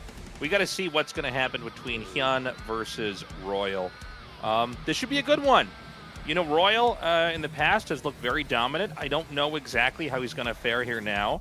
I also don't really know where HyuN's at based off the game that we saw. I mean, Rush kind of came in with a right hook, rocked him, and then played the game through and closed it out. But if HyuN can have a solid opening, I think he's going to look a lot better.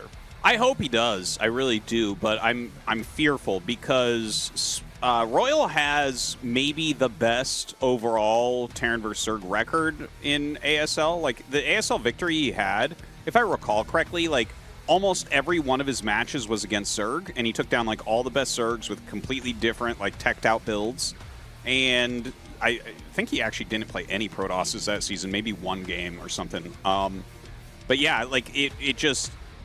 He's so strong in the matchup, and he plays kind of an off style. You're not likely to see, or as likely to see SK Terran from him as someone else, so I worry for HyuN on that. It's hard to prep for Royal. Yeah, Royal is almost like his own race with how he approaches a lot of the game and the matchups. Guys, we're going to go into this match right now. The loser is out of this season of the ASL. The winner is going on going up, excuse me, to take on Rush, which is going to be a tough one for both of these guys.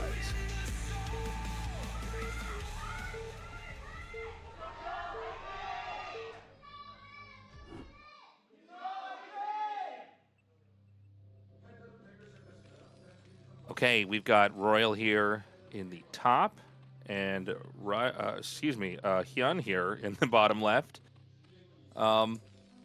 Yeah, what is your take on this map, Tastosis, for TVZ? Yeah, Polestar, I don't have a strong opinion for Terran vs. Zerg here yet, but I guess the interesting thing is it has, it is a 4-player map, so you could do the regular I take another main or I take another natural into a 4th base approach. But also, if you wanted to play a more... Show me your toast. It's crazy, Zerg. Okay. Show him Tastosis. You made it up. Yeah, You're the author. Yeah, I thought of that name and everything. Yeah. So anyways, what was I saying? Oh, yeah, about TVZ here. Zerg does have the option to take a ramped 3rd base, like just a central one. 12, 6, 3, and 9 are all just like single ramp going up to a regular gas expansion, so those are possibilities for them as well. There's a lot of bases here, which can be nice in late game to try to overwhelm by just kind of throwing hatches all over, but nothing about it sticks out to me as favored one way or the other, really. Yeah, this has been a good addition, though, I think, in our map pool. Again, I'm super excited about this season. With the maps that we've got. I think in years past we had a couple that were like, well, these games are going to be fun, but I don't know how much we could learn from this. The maps are this crazy. So for sure, I think this one is a good addition. Royal's going to send his first scouting SCV out here with HyuN taking a quick expand over here. It looks like Royal's going to be first to find him. And that same is going to be true for HyuN. His scouting overlord is just now positioned over where the depot wall is, to see if this is an expand build or not. So there's no way for Royal to do anything sneaky, like make this look like an expand player and go gas behind it or anything like that. I think he'll just open pretty normally here then. Yeah. It looks like is he going to make the second depot? Yeah, he does. He does start the second depot, but he'll get a very fast command center here as well. So I guess just a standard opener. You can't really, against 2-hatch play, bring Rack's command center into any tech. Like, there's some real fringe stuff, but it's just so tight against the Mutalisk timing that generally anytime you see no gas taken by like a minute and 40 seconds or so, then it's just like, okay, we're going to play SK Terran here most likely. And obviously there are a few different types of that. You could go like quick +1, 2 Racks Academy Rush, there's all that different stuff. But it looks like probably just a standard game out of Royal, and maybe he's doing that just because you were talking about before he has to prepare, multiple matchups. Maybe he's like, yeah, I'll just play a standard TVZ. I think I'm just better than HyuN. I think Royal views himself as a top 8 player here. He's really come in and asserted himself in the last 2 years as a real threat to anybody, and I think he probably, with all due respect to HyuN, is approaching this as like a player he should be able to just kind of strong arm and beat. And doesn't need to have any kind of deceptive openings or trickery here to start things off. He is putting a little bit of pressure. There's no creep colony here yet. This little catch that overlord, that would be huge, man. Oh, you just missed it. Oh, I think he's going back. He's going back. I think that he can't. He's not going to get in time. He's going by. That's funny because that would have been so painful. That happened to HyuN in his last game here. Yeah. That would have been really, really bad. But he gets it into position. And, this, forward marine pressure that you see, it's really, really common at high levels to just kind of walk around. You're just trying to make sure your opponent doesn't overmake drones. And he forced 6 slings, so that's good. This is one of the things I think even people that play a lot, you don't get an appreciation for. I'm sorry, even people that watch a lot. Actually, even if you're at a lower level, you might not appreciate this either. Until you look at the replay and really sit down and examine how many drones are lost when you force either sunken colonies to be made or lings to be made over drones. Because it can look like nothing's really going on, right? Okay, he moved out and moved back, but nothing happened. But the reality is Zerg had to make a certain number of defenses or stall and expand or morph or not morph lings, basically. Or sorry, not morph drones. So it could be really, really strong, and it's a good way to control the game. And if they don't respect you, you can just call their bluff and punish them. Exactly. That's like the hardest thing for newer players to really conceptualize, I think, is how important consistent pressure is against Zerg. And it's, you know, a lot of the losses that we see is just like, yeah, you didn't pressure here, or, you know, you played fearful when you shouldn't. And of course that sets up plays for Zerg as well. We've seen plenty of games where Terran was going to move out and then mass Speedling comes in and gets him or something like that. So things like that absolutely occur. And in fact, HyuN, I don't think so. I don't think that works. No. Well, who knows what happens underneath this barracks? Well, I do, because I saw the Marine number before we started that, but that was that was bad. Yeah, that was just really a bad, waste. actually. There's no reason to give. When I saw him come in, like I don't play all the TVZs that you do, Tastosis, so I look at this and I go, well, maybe he knows something. This doesn't look right, but yeah, he comes in there and he loses the lings. And therefore, his mutas in some ways are weaker too later on here. A lot of times you want to have the lings maybe run by the Marines up into the main, or target down a turret and then let your mutas come in. So he's kind of tripping over himself here.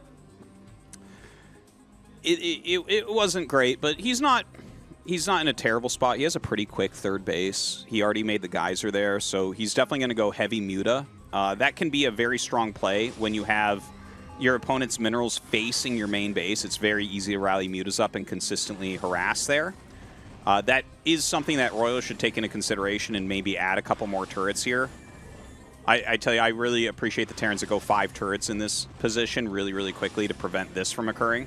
But he's putting on counter pressure right now, and HyuN is not in position. Okay, he's flying back with his mutas now, but he's not giving himself much time to whittle this down. Okay, a stim comes over here, and HyuN tries to do a bit of a dive.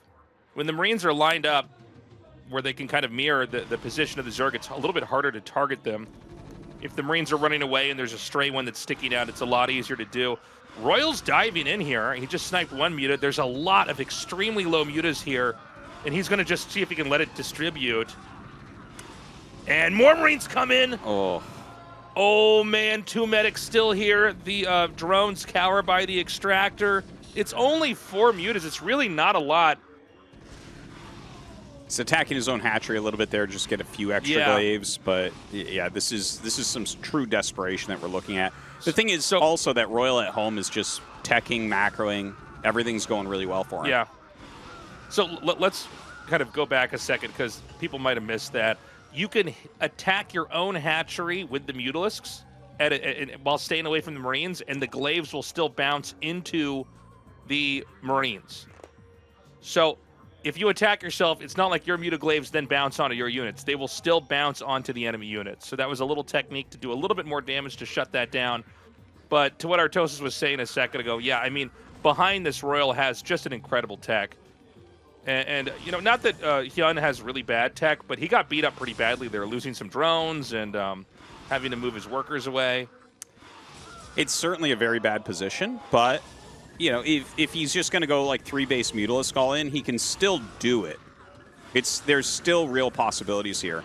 There is an armory that just finished, so we're going to have Valkyries coming pretty quickly, but he's doing some damage up here. He's being very annoying with those Mutalisks. Oh, a Hydralisk Den there as well. You know what? When you see the armory there, I don't think he has a factory add-on. He does have a factory add-on. Oh, okay. He does. Okay, so that's actually really good for Royal, because I was going to say, like, if you keep this pressure on and then just run up a bunch of lurkers and burrow them in front of your opponent's base, that's like a super winning move a lot of the time that you can do in these weird games. Yeah, that's smart. You know, if you don't have any tanks or anything to fight that, you know, the bunker looks good until there's 8 lurkers there and it gets blown up and the Marines really can't do anything. You're already kind or just setting up a contain. You know, like not even attacking, but just being in a bit of an arc there and saying, hey, kill 8 lurkers with Marine Medic, I dare you. The first Valkyrie's out. It's really important he doesn't let this get sniped. I think over the years, people have gotten better at Valkyrie control. I think this was the only unit that got a slight patch in Remastered. Well, what they did is they changed the sprite limit that existed, because Valkyries, if you had like more than 1 or 2, they wouldn't fire, so they were kind of garbage. And they basically didn't work in original Brood War. Like, they worked just a tiny bit, but they were mostly garbage. Now you can make like 50 Valkyries if you want, and they'll all shoot. Which I think is a welcome addition. It just wasn't used really before, but now we see it in TVT and we see it in TVZ a decent amount. It fixed TVT. I remember being super excited when I saw. Yeah, it really did. So that's a welcome thing where okay, if it literally can't even attack, I don't see why we wouldn't try to sort that. It wasn't like the stats were changed or the damage was buffed or reduced or anything like that. So the lurkers are just out there enough to where this could be a lurker trap that ends the game. He sent a Marine to scout. That's a real possibility. Like, I'm actually holding my breath right now. If he walks over that whole army will just explode in a matter of seconds. You're not going to be able to save hardly anything. Yeah. And when you go for the Valkyrie, you're not making a science vessel. Can't make both of them. You got to make one or the other if you're on the star board. So he is going to let this trap just sit here. Now, Royal knows it's possible there's a lurker trap out here. The question is he going to walk into one? The Defiler Mound is almost done, by the way. Terran seems to be ready to go.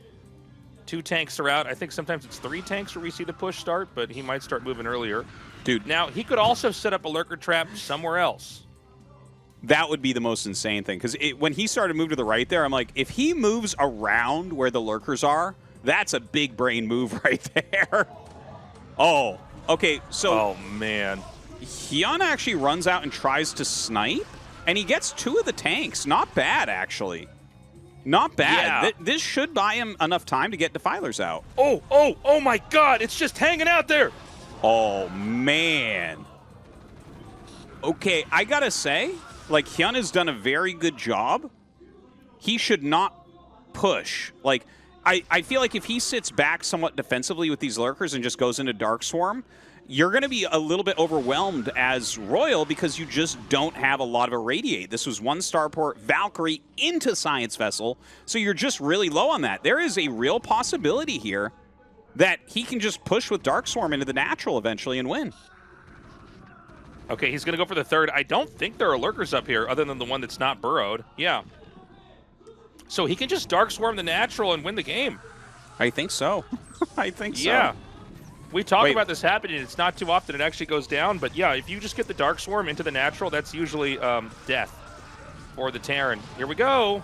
Very sloppy execution here from HyuN. He's losing like a ton of lurkers for no reason in the front before he goes in, but he does get that Dark Storm down. He's going to get another one down. He loses his 3rd, so this is pretty strongly all in right now. Yeah, kind of a base trade situation. The lurkers are going to run right underneath the tanks. He's going to get another Dark Swarm here. He needs to burrow this. Okay, he actually goes all the way in. When you get on top of production, the game's over. Generally, you're completely right about that. In fact, he even burrows at the natural as well to get rid of the SCVs. He's pretty invincible right there. Wow. This is crazy, dude. Royal's going to get knocked out? Maybe. There's still a little chance. If what you do here is you have your Marines behind the army, and they stop Defiler food from coming up, and you might be able to outweight the Dark Swarms, and then it's 2 base versus 2 base, and it's actually is a winnable game then. It does look to me like HyuN should win this, though. He's got a couple Defiler granola bars coming in Artosis. There's a few Lings down here. Oh, he gets a Radiate. Very He's important. He's going to eat 2. Where does he put it? High protein, Dark Swarm in the same spot as before, because why not? That's the barracks smart, are eating actually. Damage. Yeah, I was sitting there thinking, I'm like, does he push to the mineral line? But it's like, well, if you stop all production, your opponent isn't going to win without units, right? So that makes sense. Oh my God, who burrows and then consumes and then, oh wow, because of Plague, I guess. I thought he was going to Dark Swarm there 100%. He's almost got lurkers to the worker line. In fact, I think the one patch at the top left isn't safe. Maybe it is after that lurker got killed, but now eventually the Dark Swarms are going to go away, but the reinforcements are coming up. These lurkers and Lings can escort another Defiler up here. The few remaining units, which I think are literally 2 tanks and a Marine, along with a couple of vessels, he needs to are going to have to fight back down the ramp. He needs to make fire bats right now. That's the only thing that... Notice how he irradiated a Mutalisk? I bet you he's making nothing but fire bats at the moment. Because you just need to stop the lings. Yeah. The tanks can actually deal with all the lurkers eventually. Oh, no. Oh, no. This is crazy. Yeah, you might as well consume a Mutalisk at this point in time. Yeah. Yeah, he's going to lose so many workers. This is crazy, dude. HyuN's going to win this game. This is just almost to the tipping point. Another Dark Swarm. Remember, siege tanks do some damage in siege mode, but the lurkers, when they're underground, nothing can hurt them with Dark Swarm there. Yeah, only fire bats have any real chance. In a modern RTS would they let this happen. It's so crazy, but somehow it worked out perfectly in this game. Well, that's a matter of opinion, Tastosis. But dude, there's 4 defilers up here. We may have the infamous defiler consuming defiler moment that I think everybody's seen in their own games. You're like, I just need anything to Dark Swarm. I'll eat an Overlord or another one of my defilers just to get this Dark Swarm down. I've seen an Ultralisk. The most expensive consume. I've seen an Ultralisk consume before. It's like sometimes that spell is worth anything. It's like I'll take a Guardian, whatever it is. I just need a Dark Swarm. That one I haven't seen. Okay, another plague goes down. He's plagued everything a lot at this point. Still has a Mutalisk to try to pick off these vessels. Now, it looks... Okay, he's actually made more Mutas now because he wants to just kill the vessels. It's a good move. It's a good move. He's down to 1 vessel. It's just so rough for Royal. I got to say, I'm really rooting that he comes back. I mean, keep in mind, it's not like things are peachy keen back here for HyuN. He has... maybe barely enough drones. He's on 2 bases. If Terran can fight back hard enough, where's that dropship? Oh, dude. My God. This is such a catch. This was like the one thing that was going to get him back into this game. Yeah. Single Mutalisk harass at 17 minutes almost. Love to see it. It is a tough position for Royal, but he actually still has a shot here. You know, it's hard for Zerg with, like, this little gas to continually push and get in there. Yeah. The plagues are actually going to be really, really important because, like, high health bio... Yeah, see, that's a very good move. Because, like, this army you're looking at, basically 5-6 fire bats spread out attacking into this will kill it. But not when they're plagued, obviously. Yeah. Another drop comes in here. I mean, the lurkers are getting so close. I don't see any defenses in the main. I guess he's got idle lurkers here. HyuN may be tunnel visioning right now. Uh-oh. Okay, he sees this come in. This Marine drop is a pretty big deal. That's dealing a lot of damage. Okay, brings up lurkers. Oh my God, do something to the lurkers. Well, he's busy microing elsewhere. He takes out the scanner. I think now Royal's a little bit too busy to react to this. He's going to even take the refinery out. Just, anything you can get right now. I don't think there's that many minerals left in the main for Royal, by the way. You're probably right on that. He really needs that natural mining. Yeah, Zerg is going to have a decent amount of minerals back at home. Second dropship is going to go down. Terran always has more SCVs than Zerg has drones in games like this. So, yeah, that's almost dried up. Wow. He needs a tank badly, and he's not even making one right now. Yeah, and the number of vessels that have been killed, I mean, he just doesn't have enough irradiates to kind of, figure out some kind of long-term solution. 4 more defilers coming up. The 4 horsemen of defilers Tastosis. 2 dark swarms and 2 plagues. This game's over. He's going to burrow the lurkers here. This is yet again another lift. Oh my God, he doesn't pull it away in time. I can't believe this. I can't believe this. I thought this was going to be such a hard matchup for HyuN. And actually it was. Like, the game was kind of crazy, but HyuN just, with the Lurker Defiler doing such a good job. Oh, see, he sees the Defilers up here, so he tries to break through. This game is over. This is insane, dude. Royal's knocked out. I can't believe it. GG. That's going to be it. He refuses. Well, he hasn't put it in yet, but kill my buildings. All of them. It's time to lift him off and go to the corner of the map. GG. HyuN with a huge game today. I mean, he really had to fight for that one, but crazy moment there. You know, he got in with the lurkers. He was doing damage. He made the right calls with the Dark Swarms. Royal has been putting so much work in the last several years. He has made it all the way to the top of the mountain before, becoming an ASL champion. But this season, he's one of the very first players out in the round of 24. A little bit sad to see. But yeah. You know what? Like, HyuN, he made the right moves there. He played really aggressively and got that counterattack going. He set up, like, intelligent traps and everything. I really like it. And now he has a real chance to go to that next round. A best of one here against Rush. Who knows, man? Like, you know, you can do some sick gambles here. I don't know what map they're going to play yet. They're going to have to do their vetoes. But, like, for instance, hell, what if you 4-pool and they're walling in? Let's go. Round of 16, let's do it. Yeah, whatever, man. Just get to the next game right. The final game of the day is coming up here, guys. What a great surprise here. HyuN playing so well. But he's got to go up against Rush, who may be the scariest Terran here for this season. You know, he's been so incredibly consistent. All right, guys, we're going to go to that game after this break. We'll be right back.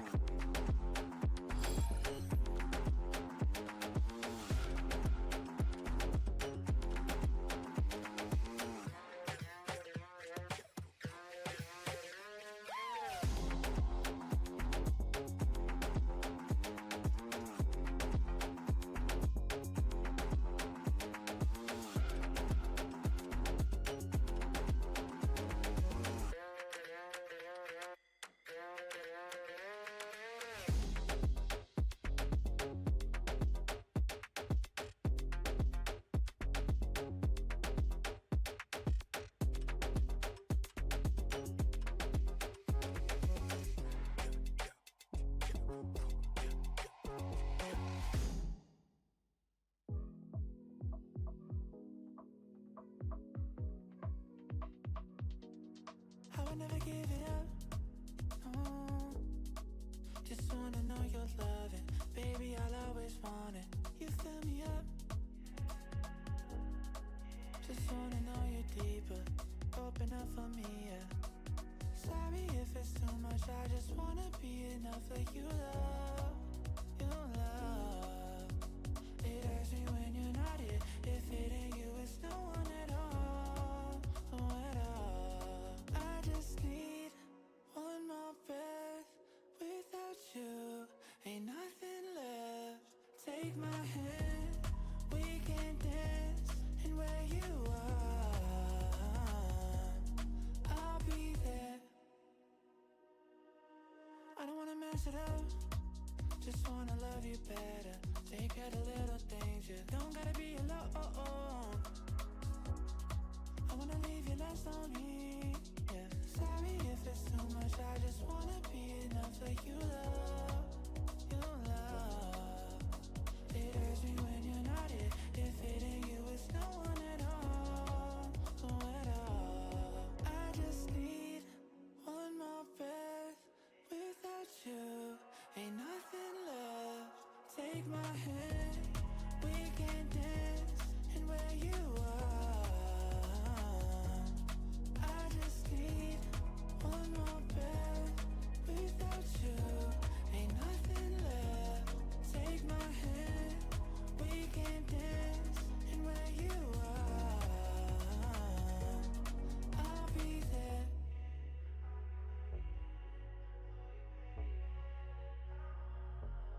I'll be there.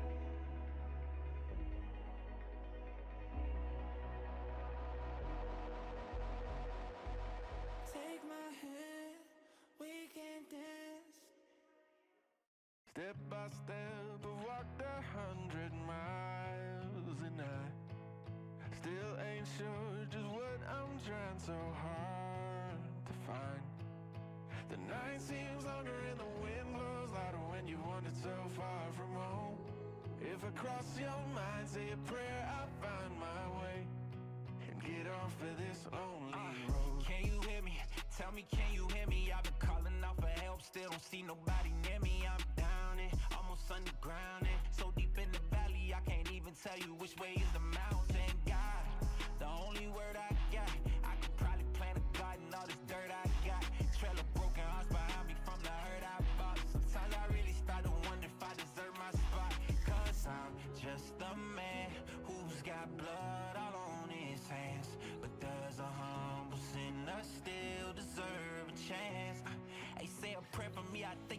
fence. I walked 100 miles and I still ain't sure just what I'm trying so hard to find.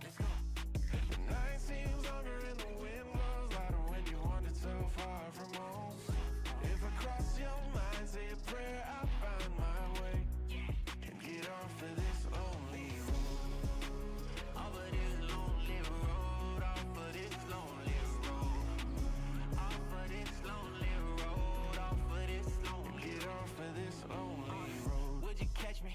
Tell me, would you catch me if I told you I was sorry? Could I fall into your blessing? Would you wrap your arms around me? Never drown me. If I walk towards the light, could I tell him that you found me? God, the only help I got. I know some people plotting on me, probably thought I'd rot. Praying for my downfall, wanna take my spot. Guess I deserve it, all the evil came out my heart. But I'm just a man who's got blood all on his hands.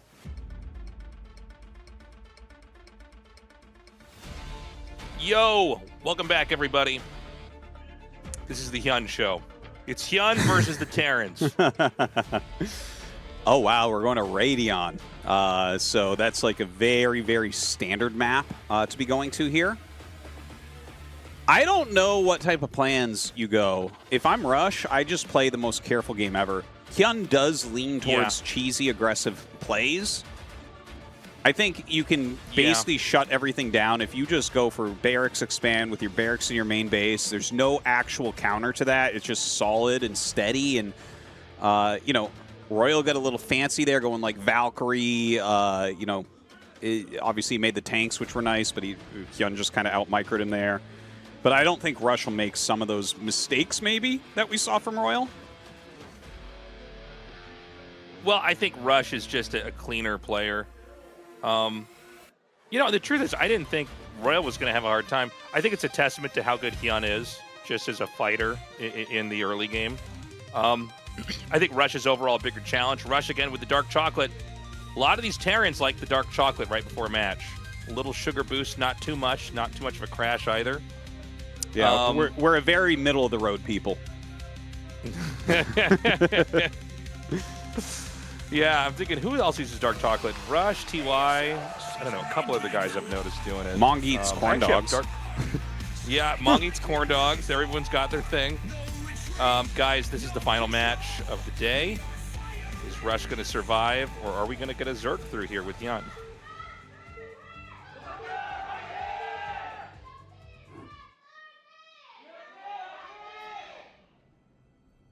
Okay. Rush in the top right in a cross spawn game. HyuN in the bottom left. Okay, I thought. Four pull. Did I not say that you could four pull and just hope they get a wall? Yeah. That's all he's. No. He has to get really lucky here. Okay, this is we're going back to the classics, guys. We're going back to our roots. We're going back to what made you almost stop playing StarCraft the first week you got internet.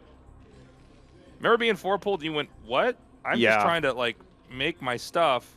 When the spawning pool costs 150? Oh, my God. Yeah. So painful. And then, of course, after you were four-pulled a couple times, you then started four-pulling other people, right? It was kind of like a mind virus spreading online. You went, well, wait a minute, I'll just do that. Okay. And then eventually, you started finding people that stopped it. But we all had to go through it. It was a rite of passage. Absolutely. We don't have a lot of time in this game, guys. I'm just going to keep this really, really short. Please check out our Patreon, patreon.com/ASL. We are here because of you. Please consider supporting us. That's all. So, like I said, if you just don't wall, you're basically invincible. The odds of HyuN winning this are incredibly low. For him to win this, basically he has to catch the first Marine for free. Yeah, which can happen. It can happen. You know, even if you catch that for free, it doesn't mean you auto win it. But yeah, this is tough. When you're in the first few, maybe 2.5 minutes of the game, it's kind of a crazy concept, but it is true. You're basically playing against all the possible builds that could be had in all the positions. You kind of have to have that in your mind. That includes, Is he going to make a normal hatchery and then a pool?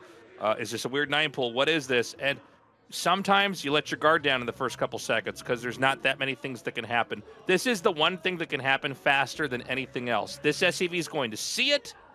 Yeah. Rush knows immediately. He has to just keep it together for the next minute here. He's going to pull SCVs and try to block this. No, sorry, he's going to make a bunker. I stand corrected. He is going to go block the ramp. Yeah, Okay. so what you have to do is you have to pull a bunch of SCVs to just escort the Marine. As soon as you have a Marine in a bunker, you're in good shape here.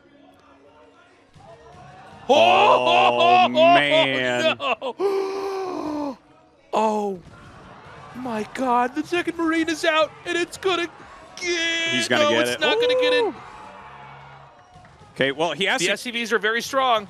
He has to just, like, make nonstop lings here, I think. Now, this is actually what he was supposed to do at the beginning. You actually go and try to push the Zerglings back. You don't just stand in front of your Marine. But you attack the lings. It doesn't even matter. You could lose half those SCVs and you're still going to win the game if you get Marines in the bunker. Right. Yeah, the SCVs obviously having HP at 60 are a little bit more durable than like SC2 SCVs as an example. The lings will heal, but not that quickly. The SCVs can repair, but that's not really something you're doing a whole lot of. It'd be very circumstantial if you were to do it anywhere here. This is basically done. He should tap out. GG. Okay. Justice is served. This is like the end of a Disney movie, one of the classics where the 4-pulling witch is beaten by the honorable macro player. Yeah. How's that, Artosis? That's exactly. I was going to say almost that word for word. Yeah, word for word. This is a moment, it really goes to show you how HyuN perceives Royal versus Rush. Rush is kind of this unstoppable force where he might as well just try to rug the game. Doesn't end up working out. A little embarrassed there. If he happens to be like a close spawn, doesn't scout you first, and he's walling in, there's a really reasonable chance that you win that. Already just going cross spawn, as soon as he pulled the second SCV to go scout, like that is how you're supposed to do it. Like I get 4-pulled a lot, Tastosis. You just put a SCV in the front. I pinned that right up on my fridge next to the drawings Artosis' kids have made for me. Yeah. But yeah, bringing this SCV out, and then what you're supposed to do here is you just grab a bunch of SCVs, and you bring up and you just attack the lings. Like, the way he did it here, this is actually, I'm going to go ahead and say I'm 100% sure this is incorrect. There's no reason for you to do it like this. Like, if you attack into the lings and you're pushing them, then you just, like, if they're trying to get pie you click back and attack more, and you're putting some damage on the lings, so you kind of get them to fight you, and then you put one Marine in the bunker, and you base everything off the defense of the bunker, and there's really nothing they can do because they, oh, God. Oh, I love this, by the way. Did he get a kill on that? This is a subtle thing. So no, one thing you can do when you're getting 4-pulled here is, and you can do this as Protoss too, you just, as the fight's happening, you send your worker into their worker line, and it'll just start to attack theirs, and sometimes they're not paying attention, and maybe they micrograde here, and they go back and they lost 3 workers, and they leave the game too. That's a little tactic that could be employed. You'd be surprised how often it works. It almost killed 1 drone. That would have been 33% of the workers that he had back there. Also, that's how you hold it. You get the bunker up, get the Marine in, and simplify the game. They can't do anything because they don't have enough workers. You're already too far ahead in momentum. That's right. We're going to go to that interview now, I think, with Rush and see how he's feeling. ASL Season And that does it for Group B of the round of 24 of ASL Season 19. Let's have a word with our second player advancing to the round of 16 for 10 seasons in a row now. It's Rush. Congratulations. Thank you. A sigh of relief and another sigh of relief, Rush.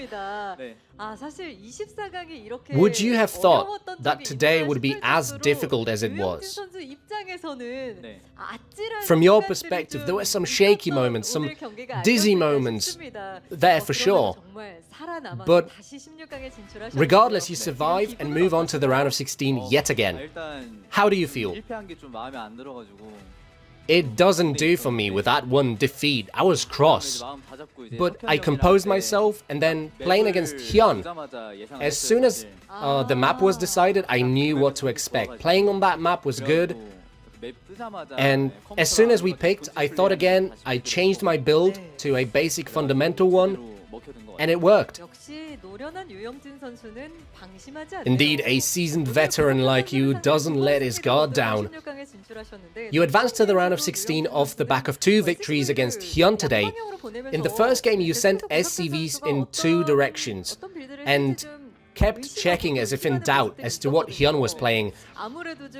In any case, HyuN is a stylish player, a player that is difficult to predict, and you must have kept that in mind. So on Eclipse, when they take a natural and then build a third hatchery, it's uncomfortable to play against, so I wanted to keep the second SCV hidden. But he scouted that with a drone and thought I was playing 8 racks, so he cancelled his gas, and I ended up winning a mind game that I wasn't even playing. Things went well. HyuN went for a gambit on Radion in the decider match, which you ended up stopping, but the first Marine, he didn't make it into the bunker. Did your heart sink at that moment? I told him to go in, but he just wouldn't. I was stressing out. It was a scary moment, but holding it meant a win. You managed to keep the anger from the winners match against Speed from bubbling to the surface and remaining calm. You got a good result in the end. But if we were to go back to that game against Speed, you must be a little upset at getting shaken by the Vulture Wraith. I fumbled my control whenever the Vultures first came in. I got agitated and just gave the game away easily. I wanted to win though. You have a chance of meeting Speed again. Correct, that's right. If we meet, I gotta win. Another notch on the belt as Rush makes it into the round of 16 with a desire for revenge burning inside you. I'm curious what to expect from you in the round of 16. How determined are you to go far this season? This result in the round of 24 is making me uneasy. What do I need to do to stay alive? What do I have to resort to? It seems I have things that need fixing. Preparation is one thing, but support is another. Any words for the fans or your colleagues to be with you this season? I'm thankful to the fans for always showing their support, for helping me practice. Shine, Sark, Sharp, and Barracks. Thank you guys. And I want to thank the higher-ups from my academy team, because I haven't thanked them until now, and our members here, and my wife and daughters cheering for me at home. I love you. Thank you. Once again, congratulations on making the round of 16. Thanks for the interview. Thank you. And there you have it. Rush, your second survivor of Group B, advancing to the round of 16. You know, this makes me wonder, Tastosis, how many ASL seasons have we had with 4 pools in them? Because it's not been all of them, but there's been a couple, right?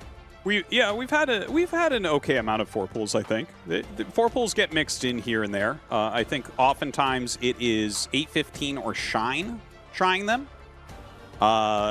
So probably just go back, and any season that Shine or 815 is in has a reasonably high chance of a 4 pool. It's crazy, man. The first strat of the game still here. Not as good, obviously, but hey, sometimes when the opening is a little bit too technical on the Terran's end, maybe a little bit too greedy, that'll happen. And it is always a matchup where the Zerg is so unlikely to beat the Terran, that's what they go for. It's part of the whole game of StarCraft, is knowing when to dial it back a little bit, not be so greedy, not be so brainy, and just play it safe. That's right. If Mini was a Terran player, he probably would have lost that because he'd be going like command center first or something. I was just thinking that. That's literally. I was like, nah, I'm not gonna say it. No, because Mini, he does exactly that kind of stuff. Where we go, damn man. I mean, if you get 4 pulled or 9 pulled or 7 pulled, you're dead. It's really important to know It's really important to know your level compared to your opponents. Now, our next group, Best, BTS, aka True. Mind and Barracks. This is a really, really fun group. True is in great shape. Won the ACS tournament. Obviously, Best is best.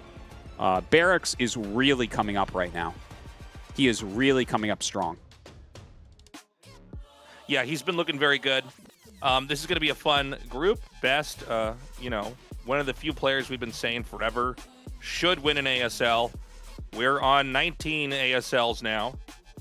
Will this be the one? We'll find out. He's been in great shape for a long time, but doesn't seem to flourish in tournaments with formats like the ones we've had. Yeah. Well, I think that just about does it, guys. Thank you once again for subscribing on the Patreon. That's patreon.com/ASL English. We really do appreciate you. We love you guys. We will be recording the next match in 24 hours, so you should be seeing that tomorrow. Take care. Stay safe out there, and we'll see you soon.